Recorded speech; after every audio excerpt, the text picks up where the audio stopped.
कार्तिक मास की 3 पौराणिक कहानियाँ। पहली कार्तिक मास की कहानी।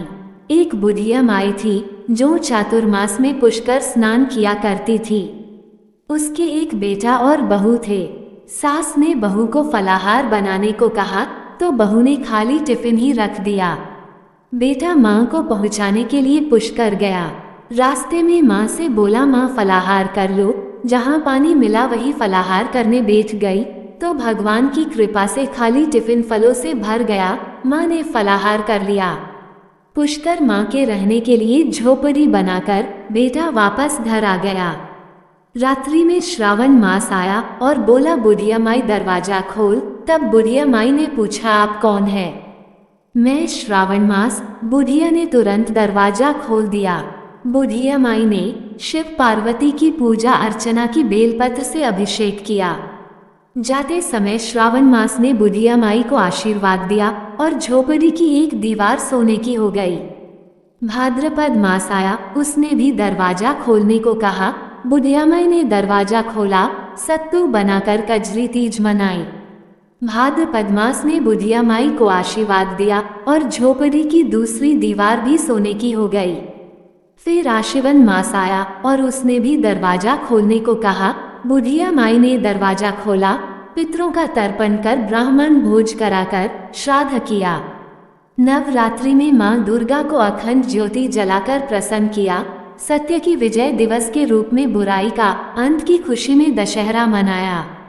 आश्विन मास ने जाते समय प्रसन्न होकर तीसरी दीवार भी बहुमूल्य रत्नों से जडित कर दी और बुढ़िया माई को सदैव प्रसन्न रहने का आशीर्वाद दिया। इन सब के बाद कार्तिक मास आया, उसने भी दरवाजा खोलने को कहा।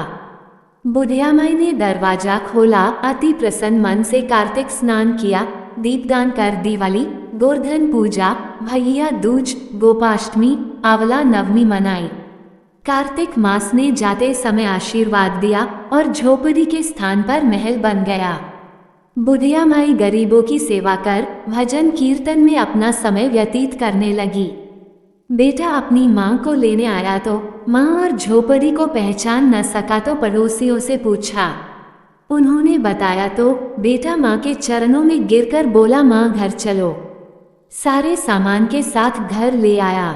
सासू माँ के ठाठ देखकर बहू के मन में लालच आ गया और उसने अपनी माँ को भी पुष्कर छोड़कर आने को कहा तो उसका पति अपनी सास को भी पुष्कर छोड़ आया।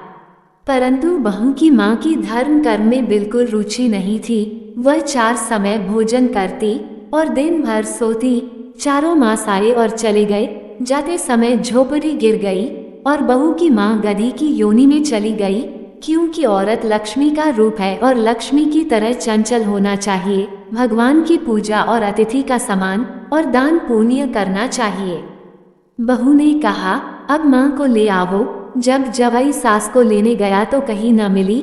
लोगों से पूछने पर लोगों ने बताया कि तेरी सास धर्म कर्म कुछ न करती थी, खाती थी और सोती थी, जिससे वो गधी योनि में चली गई। जवाई गधी योनि सास को बांधकर घर ले आया। उसकी पत्नी ने पूछा, मेरी माँ कहाँ है? तब पति ने कहा, तेरे लालच की वजह से तेरी माँ गधी योनि में आ गई। बड़े बड़े विद्वानों, ब्राह्मण, ऋषि, मुनियों से पूछने पर उन्होंने बताया कि तेरी सास के स्नान किए पानी से स्नान करने पर उसे मनुष्य योनि मिलेगी। तब बहू ने ऐसा ही किया और उसकी माँ पुनः मनुष्य योनि में आ गई। हे राधा दामोदर भगवान, जैसा बुढ़िया माई को दिया वैसा सबको देना, कहता ना, सुनता ना, हुकारा भरता ना महारा सारा परिवार ना। दूसरी कहानी अगले वीडियो में है, जरूर सुनें और चैनल को सब्सक्राइब करना न भूलें।